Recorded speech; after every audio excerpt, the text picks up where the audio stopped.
todos nuestros auditores. Nuevamente estamos de vuelta en una serie de episodios especiales de la Radio BIT en la Universidad de Ottawa, transmitida desde el Instituto del Corazón, el centro de cardiología más grande de Canadá. En esta serie de episodios hemos decidido, junto con el team de BIT, dedicarlo a personas que han, investigadores y personas que han realmente contribuido a la formación de muchas generaciones de científicos, porque es necesario escuchar las palabras de estas personas y escuchar la experiencia de cómo emigraron muchos de ellos a Canadá en estos tiempos difíciles para todos. Hoy día tengo el placer de tener con nosotros al doctor Juan Escayano, uno de los padres de la fotoquímica a nivel mundial y que inició su carrera en Sudamérica. Doctor Escayano hizo su carrera inicial en Argentina, en la Universidad de Buenos Aires, y luego migró a Chile. Doctor Escayano ha sido y es uno de los químicos más influyentes no solamente en Canadá, sino alrededor del mundo. Mucha de la fotoquímica que conocemos hoy en día ha sido producto del trabajo de Doctor Escayano y también ha contribuido a la formación de un número de generaciones bastante importantes, incluyéndome yo, de fotoquímicos, químicos y científicos que hemos contribuido de una u otra manera al crecimiento sustentable, no solamente en Canadá, sino alrededor del mundo. Doctor Escayano, muchas gracias por estar hoy día con nosotros desde su casa. Eh, y le voy a dejar el podio para que nos cuente inicialmente cómo usted comenzó en la química y qué lo atrajo a la ciencia. Buen día, Emilio. Gracias por la invitación. La química empieza para mí en Argentina y empieza probablemente a los 12 años. Yo fui a una escuela industrial y empecé la escuela industrial en la disciplina de mecánica. Y es un curso secundaria de 6 años. En segundo año decidí cambiarme a química. Y ahí tenía 12 años y empecé a experimentar el placer de disfrutar la química en épocas distintas, ¿no es cierto? Sumamente distintas. En épocas donde aprendíamos el olor del cloro, exponiéndonos al cloro, el olor del ácido sulfídrico, exponiéndonos al ácido sulfídrico con sulfuro de hierro y ácido clorhídrico, y así con muchas cosas. Los sentidos organolépticos eran realmente una parte integral de nuestra educación, de conocer cómo eran las cosas, qué color eran, qué olor tenían. Ya en esa época el sabor lo usábamos menos, tal vez, pero también un poquito. De ahí pasé a la Universidad de Buenos Aires, donde también seguí estudiando química. La universidad, hacia el final de la universidad, cuando tuve los 20 años, hice el servicio militar, en un poquito un sándwich dentro de mi carrera de licenciatura en química. Era el último año, me faltaban un par de materias para recibirme. Durante el año del servicio militar, 1966, hubo golpes militares grandes en Argentina que causaron la migración de muchos profesores científicos a muchos países del mundo, incluyendo entre ellos a Chile. En una migración que 50 años después hemos aprendido que fue financiada por la Fundación Ford. Bueno, yo terminé mi servicio militar, me recibí y tenía la opción de o quedarme en Buenos Aires o hacer alguna otra cosa, y entonces, como ya en esa época había decidido trabajar con Eduardo Lisi en Buenos Aires, Eduardo Lisi se había ido a Chile, a lo que en ese momento era la Universidad Técnica, y entonces seguí mi camino a Chile en el año, hacia fines del año 67. Después de terminar mis materias y demás en Buenos Aires, 67, volví en diciembre a casarme y estuve con Eduardo por un poquitito más de 3 años haciendo el doctorado. Y tengo el primer doctorado en química de la Universidad de Chile, porque la Universidad Técnica no tenía doctorado. Eduardo, un mentor, un amigo, un parte de la familia. Fueron unos años muy lindos, del 67 al 70. Al final de fines del año 70 empecé a buscar un postdoctorado y tuve dos ofertas. Una en la que fui, que fue en Londres, en University College, y la otra en el National Research Council, Consejo de Investigaciones, en Ottawa, en Canadá. Y el destino, fui a Inglaterra, y en ese periodo estuve con Alwyn Davis, que también un gran mentor que me dio libertad increíble. Yo trabajé con él en Boro, pero al mismo tiempo quería aprender y hacer química computacional. Y me consiguió que pudiera tener una cuenta y demás en la IBM, en la computadora IBM que tenían en University College, y hice trabajo independiente, que Alwyn, el supervisor, tiene agradecimientos, pero nada más. Época muy interesante también, porque la oferta que yo tenía en Canadá, la persona de quien venía la oferta era Keith Ingold. Y Keith Ingold estuvo en sabático en el mismo lugar en Londres que yo. Y ahí conocí a mi, digamos, tercer supervisor en esa época. 2 años de postdoctorado, trabajos todos con boro, trabajos todos con cosas que eran bastante difíciles de manejar, tanto lo mismo en Chile, digamos, el trietil boro y moléculas así pirofóricas, en el caso del trietil boro pirofórica, pero no reaccionaba con agua, digamos, en Inglaterra con cosas que también eran violentas con agua. Volvimos con muchas ganas a Chile en el año 72, a encontrarnos un Chile muy distinto, muy, muy distinto. Épocas de escasez, épocas con Allende, y me preguntan muchas veces acá, en Norteamérica en general, porque estuvimos después en Estados Unidos, la época de Allende. En la época de Allende había escasez, pero había libertad. Pasó un tiempo,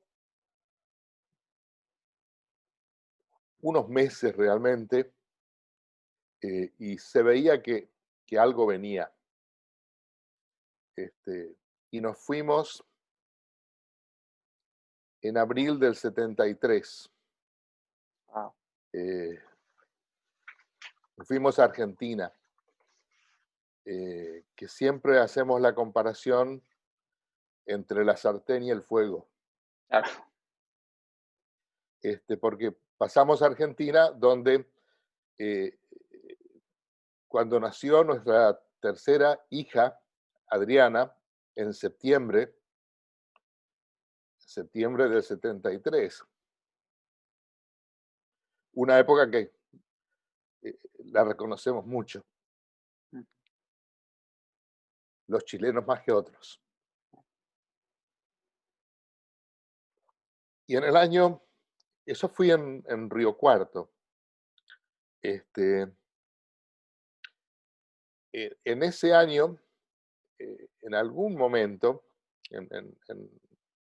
yo calculo agosto, septiembre, Keith Ingold, quien había conocido en Inglaterra, me escribió preguntándome, ¿qué tal si organizamos esa visita a Sudamérica que discutimos en Londres?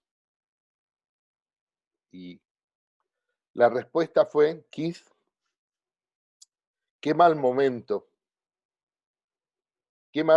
para venir a Sudamérica. qué buen momento para irse. Exactamente. Eso condujo a una invitación por 9 meses para trabajar en el National Research Council acá en Ottawa, en Canadá. Y eso se concretó el 31 de diciembre del año 74. O sea, empezamos el año 75 nuevitos en Canadá. Y eso son 9 meses, 45 años, ¿no es cierto? Ya. Estuvimos acá por 1 año y medio más o menos. Keith, un supervisor fabuloso, y aprendí muchísimo. Y en ese momento, nos queríamos quedar en Canadá, nos encantó Canadá. Problemas de visa, eran las épocas donde habían cambiado la ley y se lo tomaban muy en serio. Y bueno, se dio la oportunidad también a través de Keith de ir a la Universidad de Notre Dame en Estados Unidos, donde tenían un laboratorio que se llamaba el Laboratorio de Radiaciones y que fue fundado entre el año 45 y el año 50, digamos. Fue fundado cuando tenían un montón de científicos que habían trabajado en aspectos nucleares y que ahora los estaban mandando a otros lados, a Argonne en Chicago, a Brookhaven, a varios laboratorios, y crearon en, en, en, en Notre Dame, la Universidad de Notre Dame. Bueno, en el año 76, cuando estaba pasando esto, veníamos de una época posterior al embargo de petróleo del año 73. Y en este momento, el Departamento de Energía en Estados Unidos había decidido que era el momento de cambiar el sentido de la palabra radiación de, de radiación ionizante a fotones. Ujú.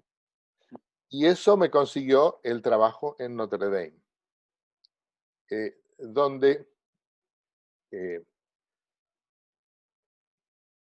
el director del departamento, del laboratorio, el Radiation Laboratory, el director, Bob Schuller, me contrató para empezar en la misma época que él empezaba como director. Y eso fue en el año 76, mediados más o menos, ¿no? Bueno, cuando fui, Schuller, que fue un gran mentor, pero distinto de los demás, totalmente distinto de los demás. Llegué el primer día, cuando llegué al laboratorio, y me dice, ¿con quién querés trabajar? Yo le dije, yo quiero trabajar solo, independiente.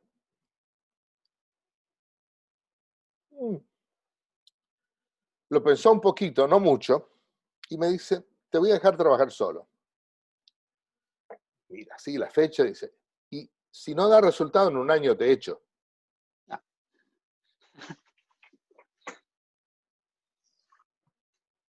Buen incentivo. Pero al mismo tiempo me apoyó, con lasers, con equipo, con técnicos, con de todo.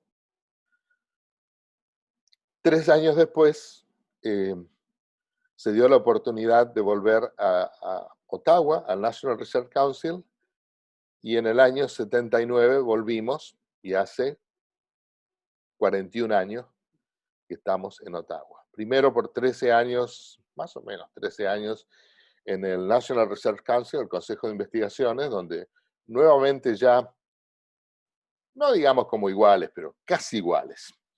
Trabajamos mucho con Keith Ingold, y la situación fue evolucionando en cuanto al interés en la ciencia básica en el National Research Council, Y en el año 91, hace casi 30 años, este, surgió la oportunidad de transferirme a la Universidad de Ottawa, eh, y, y fue la oportunidad del cambio de trabajo sin mudanza. Exactamente. Lo cual fue una época, una muy buena decisión para nosotros, en una época donde los hijos eran adolescentes. Hubo oportunidades en otros lugares, en Canadá también. Hubo oportunidades de volver a Notre Dame, hubo varias cosas dando vuelta por ahí, pero eh, el tener la transición de trabajo, y a mí me gusta enseñar, sin el cambio brutal que es para los adolescentes mudarlos a otra ciudad, tal vez a otro país, funcionó muy bien. Bueno, hace 30 años, digamos que estoy en la universidad, me ha ido bien en la universidad. eh, Hay muchos eh, ex postdocs y ex estudiantes, 18, que te incluye a ti, Emilio, que están en posiciones académicas en Canadá, muchas más en el resto del mundo.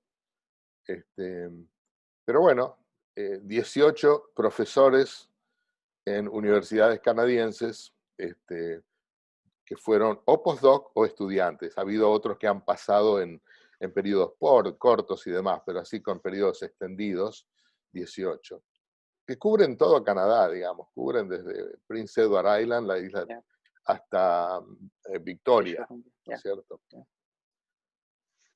Y esa es Tito, la satisfacción más grande realmente. Bien.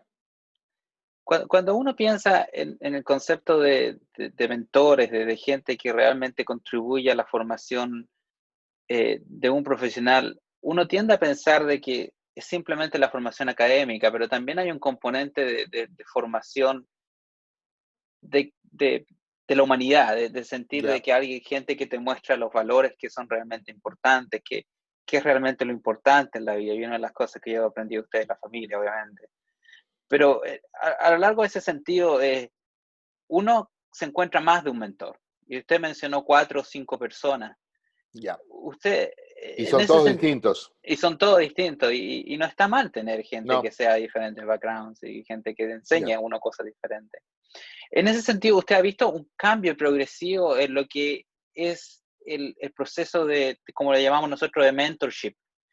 ¿Usted cree que debería ser una parte estructural y fundamental de la formación académica de todos los profesionales en Latinoamérica particularmente?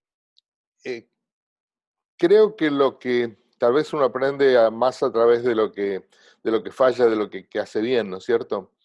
Este, por ejemplo, en la Universidad de Ottawa, en la Facultad de Ciencia, eh, es el mentorship de los profesores nuevos, por ejemplo, es muy errático. De repente llega alguien que varios de nosotros los vemos algo en común, algo intereses en común, o a veces raíces en común, y entonces terminamos interactuando y demás, y a veces reciben una guía muy buena, digamos. Pero otros no hay una estructura formal, entonces otros de repente no encuentran esa situación con nadie, y pienso que debiéramos modificarla, de que haya algo de decir, bueno, ¿quién de los profesores con cierta experiencia puede guiar un poco a la gente nueva? Porque el sistema de subsidios, el sistema de atraer estudiantes y todo eso, es algo que hay que aprenderlo también. Ujú, Y cuesta en muchos casos. eh, para la gente que empieza como assistant professor, ujú. el error más común y más grave es el sentir la necesidad de tener un grupo de investigación de inmediato. Ujú, no. Y entonces muchas veces se contrata a gente que no es el mejor match, el mejor, eh, puede ser gente buena, puede ser gente que necesita una guía distinta, pero que no es lo mejor para ese grupo, para ese profesor sin experiencia, para ese profesor que no tiene equipos y demás. Exactamente. Ese error cuesta mucho, porque como tú lo sabes muy bien, Emilio, el primer par de años y demás, los subsidios que uno recibe son más bien bajos. Ya, Y exactamente. entonces el costo de un estudiante, un postdoc, algo así, se lleva una gran parte de eso. Y entonces ese es el error que yo veo como más común. Este, Ujú. tomar a gente que no es que sea buena o mala, esa es otra historia, pues parte de la misma historia tal vez, pero no es lo que calza mejor en ese espacio que se ha creado con un profesor nuevo. Algunos son geniales, porque algunos funcionan súper bien. Fueron, viste, porque en esa es la época donde el profesor eh, está más involucrado en el laboratorio, está más involucrado Exactamente. en el experimento, está, Exactamente. entonces, y es más cercano a la relación. A medida que pasan los años, los grupos crecen, la diferencia de edad este, se va notando más, digamos. Uno va a través de un periodo en que piensa que todos los años los estudiantes nuevos son más jóvenes. Exactamente, es verdad. Este, y claro, es todo relativo, ¿no es cierto? Pero llega un momento en que esa diferencia a veces es más difícil de manejar cuando el estudiante tiene problemas y demás. Eh, a veces se puede ser un poco el padre postizo, pero no se puede ser más el compañero postizo. Exactamente. Cambia la situación. Eh, Como te decía, los mentores que tuve fueron todos distintos realmente, pero muy buenos. Y cada uno, yo te conté la historia de Bob Schuller diciéndome, te dejo, perdón, creo que entró un mensaje que se debe oír. Este, Bob Schuller que me dijo, bueno, podés trabajar solo, pero si no funcionás en un año te echo. Fue, digamos, después de Eduardo, después de Alwyn Davis en Inglaterra, después de Keith Ingold en Canadá, la primera vez que estuvimos. Digamos, era mi cuarto mentor y tal vez era una buena ubicación en esa lista para tener un mentor de ese tipo. Eh, no hubiera sido bueno como primer mentor probablemente, o como segundo incluso. Pero al momento que uno está tratando de empezar a formar una carrera independiente y demás, el saber cómo funciona el mundo a veces también ayuda. No, exactamente. Y particularmente cuando uno es un inmigrante, las cosas se ven diferentes, nos guste o no. Eh, Sí. y, claro. Tito, en el sentido de toda la contingencia que hoy en día estamos viviendo, que realmente está cambiando no solamente la economía, sino la forma en que los científicos vamos a tener que hacer ciencia por los próximos años. Y usted nos contó todo lo que fue el proceso de inmigración de usted y su familia desde Argentina, en tiempos en los cuales viajar no era tan fácil y menos con familia. Y realmente toda la odisea, que yo lo describo así, la odisea de usted y de muchos otros científicos latinoamericanos, particularmente en la época de la Universidad de Buenos Aires, los años dorados que les llaman en la ciencia de la Universidad de Buenos Aires. ¿Cuál sería el mensaje que usted le daría a los científicos jóvenes, particularmente a esos que están recién empezando? Hay muchos nuevos contrataciones en la universidad, hay mucha gente que está en ascuas porque realmente no sabe cómo tomar esto, cómo realmente no generar oportunidades, pero cómo enfrentar lo que se viene. ¿Cuál sería un Bueno, consejo o dos consejos que usted tiene? encontrar un buen mentor es un poco una lotería, ¿no es cierto? Cuando uno está buscando hablar con los estudiantes que están todavía o que han pasado por un grupo, es el mejor método de conocer un mentor. de conocer a la persona con la que vas a trabajar. Si vas a hacer un doctorado con alguien, estás invirtiendo 4 o 5 años de tu vida en cuanto a dirección, a relación, a orientación, a todas esas cosas, pero estás invirtiendo mucho más porque lo que pasa después de esos 4 o 5 años depende mucho de el éxito, los intereses, lo que has desarrollado en ese periodo. A la mañana cuando vas al laboratorio te preguntás, uy, qué bueno, me voy a ir me desperté más temprano, voy a ir a trabajar ahora. O estás diciendo, oh, es martes, quedan 3, 4 días. Bueno, eso es lo mismo con cualquier trabajo, con cualquier estudio, ¿no es cierto? En cuanto a los mentores, bueno, es un poco una lotería, pero no todo una lotería. Digamos, se puede elegir viendo cómo le ha ido a otros, qué experiencia, qué recuerdos tiene, qué memorias tienen de ese periodo. Y si tenés la suerte, como tuve yo, de tener una secuencia de mentores muy, muy buenos, en Ottawa incluso ya viniendo como profesor, Howard Alper fue súper para ayudarme en mi carrera. Eh, Simplemente algo que tú has escuchado de mí, pay forward. Yeah. Lo que te toque a ti, hazlo por alguien en el futuro. Yeah. Al mentor no le debes nada, ¿ok? Se lo debes, si algo, al que viene después en la carrera. Exactamente. El entusiasmo, las oportunidades, los consejos, eh, compartir un poco, ¿no? De todo. Pero es Yo creo mirar en que esa dirección, no mires para atrás. Sí, podés decir gracias, por claro, supuesto, y demás, pero quien te ha ayudado no necesita que pagues de vuelta, más de decir gracias y esas cosas. Pero yo creo que mantenerlo hacia el futuro es lo importante. exactamente.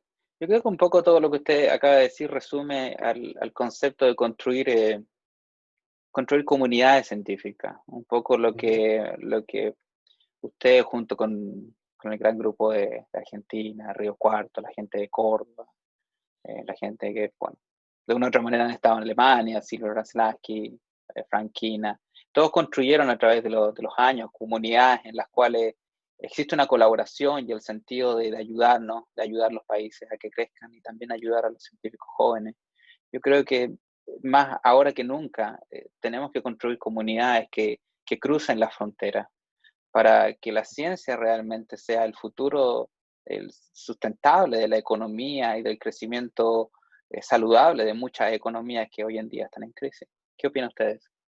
Estoy de acuerdo, estamos en un muy mal momento, porque, por ejemplo, contribuir a ayudar a Latinoamérica, ayudar a interaccionar con países, por ejemplo, hispanos, yo lo he hecho mucho también con España, está un poco cortado, está cortado. Yo tengo estudiantes con becas de Colombia, de Argentina y demás, que están casi listos para venir, pero no los podemos hacer, tenerlos de visitantes en este momento, porque simplemente estamos cerrados y cuando abramos, que va a ser probablemente muy pronto, vamos a abrir parcialmente y pienso que a la entrada del exterior la puerta va a estar bastante cerrada, por lo menos por el resto de este año, yo creo.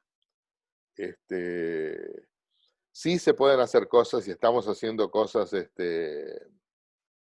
a través de Zoom, de Teams y de todas estas cosas, de interaccionar con gente en otros países, eh, pero no es lo mismo cuando la interacción es una interacción, digamos, primaria, Mm, no una interacción que sigue una secuela de interacciones a nivel personal, de visitas, de estar juntos en el laboratorio y demás. Después de eso se facilita mucho más la interacción, digamos, online, electrónica y demás. Pero cuando es el mm, principio es más difícil. Entonces hay un poquito una ventana en este momento en esa colaboración y en esa interacción que podemos tener con Sudamérica, por ejemplo, pero como te decía, con España también, en ese sentido, hemos tenido mucho. Y bueno, pasará esto es temporario, digamos, tal vez aprendamos muchas lecciones de esta época, muchas lecciones a cómo comunicarnos, cómo trabajar separados, cómo hacer cosas juntos separados. am, y tal vez aprendamos algo también de que con una caída de 17% de la velocidad a la que estamos metiendo dióxido de carbono en el aire, que tal vez algunas de estas cosas pueden ayudar a cambios climáticos, a mejorar eso, de una manera que no la habíamos cuantificado, ahora la hemos cuantificado. Parar la economía al nivel de que se ha parado, no en todos lados, pero en la mayoría del mundo, es un bajón tremendo en el dióxido de carbono. Y, digamos, los bajones en general son malos, pero en el dióxido de carbono es bueno. Bueno, Tito, muchas gracias por tomarse el tiempo de hablar con nosotros desde su casa. Siempre es un placer hablar con usted y realmente tener estos registros de su carrera, de un poco para los jóvenes escuchar y aprender de que las cosas fueron difíciles, pero de una u otra manera, trabajando juntos, creando comunidad, es una esperanza, es algo que realmente puede servir y va a servir, va a ser instrumental en los próximos años que venir. Y nuevamente gracias por todos sus años de mentorship, no solamente para mí, sino para muchos dentro de Canadá y alrededor del mundo. Y ¿qué más le puedo decir? Manténgase sano, Gracias, cuídese, Emilio. que necesitamos el segundo volumen del gran libro de fotoquímica. Y gracias nuevamente, Tito. El próximo volumen va a ser el volumen chico y va a ser electrónico. Ok, mejor. Está casi listo. Está casi listo. Mis estudiantes en el curso que acabo de terminar de enseñar de graduados han sido la prueba de cómo funcionan las explicaciones del libro, y entonces me toca ahora introducir eso más allá de la clase que tuve en el libro y demás, pero el próximo libro va a ser electrónico solo. Y va a ser Perfecto. cortito, 100 páginas electrónicas. Está bien, porque cada vez leemos menos. Muchas gracias, Tito, y muchas gracias a todos los auditores y sin lugar a duda a todas las personas organizaciones que hacen posible este programa, la Universidad de Ottawa, University of Ottawa Heart Institute, el Departamento de Biochemistry, Microbiology and Immunology de la University of Ottawa y el Canadian Student Chapter of Canadian Biomaterial Society. Quédense atentos porque vamos a tener otro episodio más de Mentores que nos inspiran en español en las próximas semanas. Tito, que tenga un excelente día, cariño. Nos vemos. Gracias, Emilio.